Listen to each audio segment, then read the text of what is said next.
जय हिंद दोस्तों, कैसे हो आप लोग। आशा करता हूँ आप लोग अच्छे होंगे और अपनी तैयारी में मस्त होंगे। जैसा कि आप स्क्रीन पर देख रहे हो, यह पेपर एसएससी जीडी का प्रीवियस ईयर का पेपर है। यानी जो आपकी पिछली भर्ती एसएससी जीडी की निकली हुई थी उसका यह पूरा आंसर की है। तो आज हम जीके जीएस के सेक्शन को या जीके जीएस के पार्ट को सॉल्व करने वाले हैं। तो ये आप देख सकते हो, section part B general knowledge and general awareness. इसके अलावा कुछ प्रीवियस ईयर के पेपर मैं पहले ही सॉल्व करवाया हूँ, वो रीजनिंग और आपका जीके जीएस और आपका हिंदी का। तो अगर आप वो देखना चाहें तो वीडियो प्लेलिस्ट में जाकर देख सकते हैं। ये देखिए, आपका पहला प्रश्न ये रहा, निम्नलिखित में से किस राजवंश ने मौर्योत्तर काल में रेशम मार्ग को नियंत्रित किया था। तो कौन सा राजवंश था। तो दोस्तों उस राजवंश का नाम है कुषाण राजवंश। कौन सा राजवंश था, कुषाण राजवंश। तो ऑप्शन 4 आपका बिल्कुल सही होगा। ठीक है, तो बढ़ते हैं अगले प्रश्न की ओर। अगला प्रश्न आपका करंट अफेयर्स से है। करंट अफेयर्स आपकी बेसिकली 2 प्रश्न तो देखने को मिलेंगे, किसी में 3 भी देखने को मिल जाएंगे। ठीक है, तो करंट अफेयर्स भी आपको पढ़ लेनी है। तो अगला प्रश्न देखिए आपका, इनमें से किसने उपचुनाव जीता और जून 2022 में उड़ीसा भारत में ब्रजराजनगर निर्वाचन क्षेत्र से विधानसभा के सदस्य बने। तो कौन है वो, कौन से नेता हैं, उनका नाम क्या है। तो वो है आपके अलका मोहंती। कौन है, अलका मोहंती। तो ऑप्शन 2 आपका बिल्कुल सही होगा। ठीक है, करंट अफेयर्स में खासकर आपका जो G20 सम्मेलन हो गया, ये कब हुआ, इसकी थीम क्या थी, इसके अलावा G20 क्या है, तो ऐसे प्रश्न पूछ सकते हैं। इसका मुख्यालय कहाँ है, और आपका ये चंद्रयान 3 लॉन्च हुआ, या आपकी कोई महत्वपूर्ण योजना जो आपकी सेंट्रल गवर्नमेंट या स्टेट गवर्नमेंट की द्वारा चलाई जाती हैं, तो वो आपको अवश्य पढ़नी है। या कोई आपकी महत्वपूर्ण घटनाएं हो गई तो आपका वो पूछा जाता है। अगला प्रश्न है आपका, चौरी चौरा की घटना किस आंदोलन के दौरान हुई थी। तो दोस्तों सभी को पता होगा, चौरी चौरा की जो घटना है वो आपकी 5 फरवरी 1922 को हुई थी। कहाँ पर हुई थी, गोरखपुर जिला है। ठीक है ना, गोरखपुर जिला है उत्तर प्रदेश में, वहीं पे आपका चौरी चौरा स्थान है, वहीं पर एक घटना हुई थी। तो उसने पूछा किस आंदोलन के समय में हुई थी या किस आंदोलन के दौरान हुई थी। तो दोस्तों उस समय आपका असहयोग आंदोलन चल रहा था। कौन सा, असहयोग आंदोलन। तो ऑप्शन 3 आपका बिल्कुल सही होगा। ठीक है, तो बढ़ते हैं अगले प्रश्न की ओर। अगला प्रश्न है आपका, साइंस से है, पढ़ेंगे इसको। आधुनिक आवर्त नियम मॉडर्न पीरियोडिक लॉ का प्रतिपादन किसने किया। तो इसका राइट आंसर है मोसले। बड़े ध्यान से आप समझिए, सभी लोग का क्या होता है कि आवर्त नियम जहाँ से नाम सुनते हैं तो उनके दिमाग में मैडलिप आने लगता है, क्योंकि मैडलिप की आवर्त सारणी, ऐसा आपका हाई स्कूल में आप देखेंगे एक चैप्टर भी है। ठीक है, सभी लोग जानते होंगे। ठीक है, तो आवर्त नियम के नाम सुनते ही आपको दिमाग में आने लगता है मैडलिप, तबकि मैडलिप नहीं है। उसमें ये वाला प्रश्न भी आपका हाई स्कूल में पूछा जाता है कि आधुनिक आवर्त नियम किसका है, तो वो आपका मोसले का है। किसका है, मोसले का। ऑप्शन 3 आपका बिल्कुल सही होगा। तो बढ़ते हैं अगले प्रश्न की ओर। तो आपका साइंस से भी 2, 3, 4, 5 क्वेश्चन देखने को मिलते हैं। ये भी आपका साइंस से ही है, पढ़ेंगे। डैश का संबंध खाद्य पदार्थों के खराब होने, स्वाद बिगड़ने, संरचना बिगड़ने, रंग उड़ जाने और पोषण मूल में कमी से है। किसका संबंध है भैया, खाद्य विकृति। किसका, खाद्य विकृति। जो आपके बताए गए हैं खराब होने, स्वाद बिगड़ने, संरचना बदलने, रंग बदलने, तो इसका संबंध किससे, खाद्य विकृति। ठीक है, खाद्य विकृति। ऑप्शन 4 आपका बिल्कुल सही होगा। ठीक है, अगला प्रश्न देखिए। अगला प्रश्न है आपका, डैश सार्वजनिक वस्तुओं और सेवाओं के उदाहरण हैं। तो कौन, वो है आपकी सड़कें। कौन, सड़कें जो है वो आपकी सार्वजनिक वस्तुएं और सेवाओं के उदाहरण हैं। तो ऑप्शन 3 आपका बिल्कुल सही होगा। ठीक है, बढ़ते हैं अगले प्रश्न की ओर। अगला प्रश्न है आपका कला और संस्कृति से। कला और संस्कृति से आपके 3 या 4 प्रश्न देखने को मिलते ही मिलते हैं। ठीक है, तो कला संस्कृति वाला जो टॉपिक है वो बहुत ही आपका इम्पोर्टेंट टॉपिक है। इससे आपके आते ही आते हैं, ऐसा नहीं कि नहीं आएगा, आते ही आते हैं। तो पढ़ेंगे, खर्ची पूजा मुख्य रूप से भारत के निम्नलिखित में से किस राज्य में मनाया जाता है। तो दोस्तों, जो आपका खर्ची पूजा है, उत्सव है, ये आपका कहाँ मनाया जाता है? ये आपका त्रिपुरा राज्य में मनाया जाता है। कहाँ पर? त्रिपुरा में।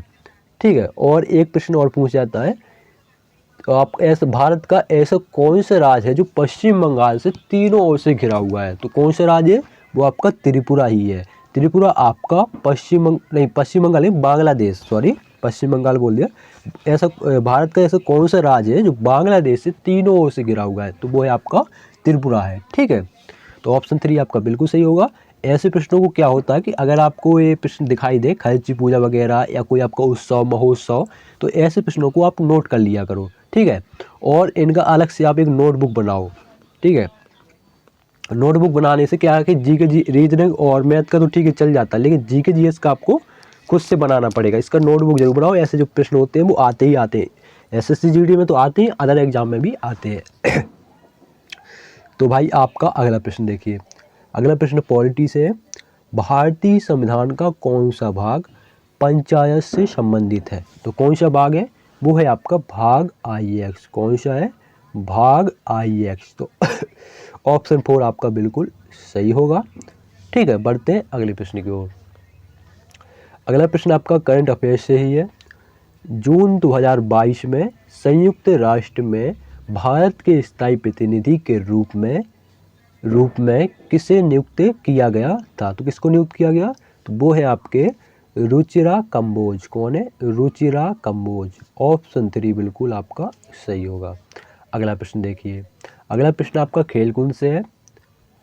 मुक्केबाजी जिसे हम इंग्लिश में बॉक्सिंग बोलते हैं, के सबसे भारी भार वर्ग का नाम क्या है? तो वो है आपका लाइट। क्या नाम है? उसका नाम है लाइट। तो ऑप्शन 2 आपका बिल्कुल सही होगा। कभी कभी आपका जैसे क्रिकेट खेल हो गया, तो क्रिकेट के जो आपके जो रहते हैं ना, क्या बोलते, विकेट रहते हैं, वो क्या नाम नहीं आ रहा यार उनका, तो उनके बीच की दूरी पूछ लेते हैं। आपको टेनिस खेल हो गया, तो उसमें आपका जो रहते हैं जगह रहते हैं उसके बीच की दूरी पूछ लेते हैं। तो आपका ये ऐसे प्रश्न आपके आते ही आते हैं। तो दूरी भी अच्छे से पढ़ने होते हैं, कितने खिलाड़ी होते हैं ये भी पूछ लेते हैं। ठीक है, कबड्डी में कितने खिलाड़ी खेलते हैं, ऐसा प्रश्न भी पूछ लेते हैं। तो आपका खेल कूद से जितने भी आपके रिलेटेड प्रश्न है वो आपको पढ़ना है। जैसे कि आपका भारत देश का कौन सा खेल है, अमेरिका का कौन सा खेल है, राष्ट्रीय खेल, ऐसा पूछते हैं। तो अगला प्रश्न देखिए। अगला प्रश्न है आपका उपभोक्ता संरक्षण नियम 2021 के अनुसार राष्ट्रीय आयोग के पास उन शिकायतों पर विचार करने का अधिकार होगा जहां प्रतिफल के रूप में भुगतान की गई वस्तुओं या सेवाओं का मूल्य डैश से अधिक है। किससे अधिक है? 2 करोड़ रुपए से अधिक है। कितने से? 2 करोड़ रुपए से अधिक है। तो ऑप्शन 2 आपका बिल्कुल सही होगा। बढ़ते अगले प्रश्न की ओर। अगला प्रश्न है आपका तेज गड़गड़ाहट और बिजली के साथ अचानक और लगातार होने वाली वर्षा को डैश कहा जाता है। तो क्या कहा जाता है? ऐसी वर्षाओं को वर्षा ऋतु का प्रस्फोट कहा जाता है। क्या कहा जाता है? वर्षा ऋतु का प्रस्फोट कहा जाता है। मानसून हम सभी लोग जानते होंगे, ठीक है। तो क्या कहा जाता है? वर्षा ऋतु का प्रस्फोट या मानसून कहा जाता है। ऑप्शन 4 आपका बिल्कुल सही होगा। अगला प्रश्न देखिए। अगला प्रश्न ही आपका करंट अफेयर्स से। तो करंट अफेयर्स से आपका तीसरा प्रश्न है। मार्च 2022 तक प्राप्त जानकारी के अनुसार संगीत नाटक अकादमी द्वारा शास्त्रीय नृत्य की श्रेणी में शामिल नृत्य निम्न में से कौन सा है? तो कौन सा है? वो है आपका मणिपुरी। कौन सा है? मणिपुरी। जैसे कि आपका नाम से ही पता चला, तो आपका मणिपुर राज्य का है, ठीक है, मणिपुरी है। इसके अलावा जो आपका घूमर है, तो आपने इसका सॉन्ग भी सुना होगा, घूमर घूमर, तो ये राजस्थान का है। बिहू जो है वो आपका असम का है। कालबेलिया ये भी आपका राजस्थान का है, ठीक है। तो आपके ये नृत्य है और ये आपके ये जो मणिपुरी ये आपका शास्त्रीय नृत्य है, ठीक है। कालबेलिया आपका नृत्य है। आपके 8 शास्त्रीय नृत्य हैं, ठीक है। अगला देखिए। डैश एक अभ्यास है जिसका उद्देश्य वैकल्पिक मौसम में एक से अधिक फसलों की खेती करना है। तो क्या है? बहुविध फसल खेती एक अभ्यास है। क्या? बहुविध फसल खेती। तो ऑप्शन 1 आपका बिल्कुल सही होगा। जैसे कि अगर आप आगे पढ़ो, जिसका उद्देश्य वैकल्पिक मौसम में एक से अधिक फसलों, मतलब वैकल्पिक मौसम में एक से अधिक मतलब मान चलो एक फसल लेते हो, साल में 2 फसल लेते हो। अगर आप बहुविध यानी एक से अधिक आप फसल कर सकते हो। जैसे साल में कहीं कहीं एक फसल होती है, कहीं कहीं 2, अपने यहाँ तो 2 होती है, आप 3 भी कर सकते हो फसल। ठीक है, तो आपको उस प्रकार की विधि को क्या कहते हैं? उसको बहुविध फसल खेती कहते हैं। क्या कहते हैं? बहुविध फसल खेती। हम तो भाई एग्रीकल्चर बैकग्राउंड के हैं, हमको तो ये अच्छे से पता है। ठीक है, और अगर आप और ज़्यादा खेती उगाना चाहते हो तो ऐसा कह सकते हो कि जैसे कि आपका खेती चलो आगे बढ़ते हैं इतना विस्तार से। अरे यार स्क्रॉल हो गया, 1 मिनट, ये था यहाँ से। निम्नलिखित में से किस राज्य में द्विसदनी विधायिका है? तो किस राज्य में है? तो ये बड़ा फेमस है आपका प्रश्न है। तो आपका कर्नाटक जो राज्य है उसमें आपका द्विसदनी विधानसभा है, द्विसदनी विधायिका है, सॉरी विधायिका। ऑप्शन 2 आपका बिल्कुल सही होगा। अगला प्रश्न देखिए, भारतीय रिजर्व बैंक की स्थापना डैश को हुई थी? कब हुई थी? 1 अप्रैल 1935 को हुई थी। कब हुई थी? 1 अप्रैल 1935 को आपका भारतीय रिजर्व बैंक की स्थापना हुई थी, जिसे हम RBI बोलते हैं, रिजर्व बैंक ऑफ इंडिया। इसका मुख्यालय मुंबई में स्थित है। अगला देखिए, और इसका जो राष्ट्रीयकरण है वो आपका शायद 1942 के समथिंग या 43 में हुआ था। अगला देखो, छऊ में उनके योगदान के लिए वर्ष 2016 में संगीत नाटक अकादमी पुरस्कार से किसे सम्मानित किया गया? तो किसको सम्मानित किया गया? गोपाल प्रसाद दुबे को। किसको? गोपाल प्रसाद दुबे को। तो ऑप्शन 1 आपका बिल्कुल सही होगा। अगला देखिए, निम्नलिखित में से कौन सी वस्तु गन्ने से प्राप्त नहीं होती है? तो कौन सी नहीं होती है? शहद। ये तो भाई आपका सरल प्रश्न हो गया। ठीक है, गुड़ रस, भैया गुड़ रस, ये भी। चीनी भी आपकी गन्ने से प्राप्त हुई। खांड सारी आपको पता है? नहीं पता तो बता देते हैं भाई। जैसे कि आपका जो रस निकलता है गन्ने का, उसको काफ़ी समय तक रखे रहो, ठीक है, महीना 2 महीना, जो फिर वो बचता है वो खांड सारी, ठीक है ना, उसे खांड सारी कहते हैं। और इसका एक अचार भी बनता है। ठीक है, जैसे गन्ने का रस आया और आपने एक डिब्बे में भर के रख दिया और 1-2 महीने का पुराना हो गया, मिर्च वगैरह डाल के बढ़िया फिर बनता है। तो आपका उसने पूछा गन्ने से प्राप्त नहीं होती, तो शहद नहीं प्राप्त होता गन्ने से। ऑप्शन 4 बिल्कुल सही होगा। अगला देखिए, अगला है, ये भी आसान प्रश्न है। क्षेत्रफल की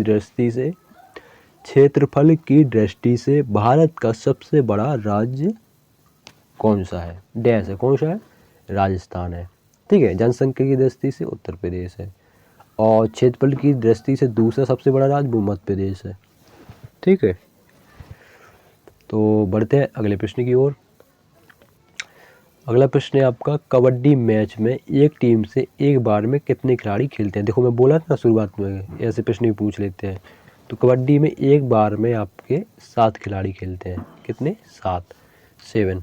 तो ये थे दोस्तों आपके SSC GD में पूछेगा GK GS के प्रश्न। वीडियो कैसा लगा कमेंट बॉक्स में जरूर बताएं, और कुछ मिस्टेक अगर आपको नज़र आई हो तो भी बताएं। तो मिलते हैं किसी नेक्स्ट वीडियो में, तब तक के लिए जय हिंद, जय भारत।